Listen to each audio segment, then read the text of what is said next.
Eu sou Elaine, né, coordeno o Prosa Gestante, que é o grupo de apoio ao parto, à gestação, à maternidade, à amamentação em Camaçari. E hoje eu estou num lugar que eu gosto muito, um lugar de raiz, né, que é o Jardim Botânico de Recife.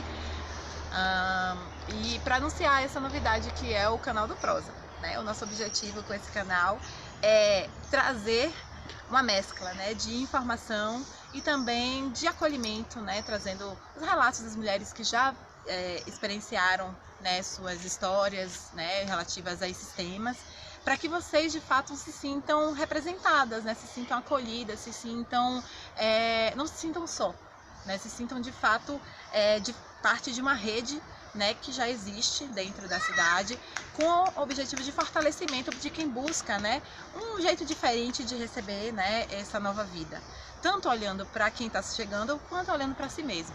Então essa conexão que a gente faz com a natureza, né, que é a grande tecnologia, né, que está há milhares de anos propiciando experiências maravilhosas, né, associada também com o conhecimento técnico-científico que o homem trouxe, né, com o passar dos anos e dos estudos. Então a gente convida vocês para estar com a gente.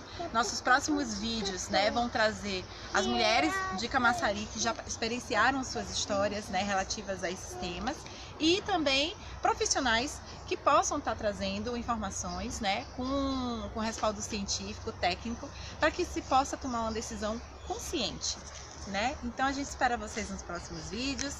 Um beijo, até lá!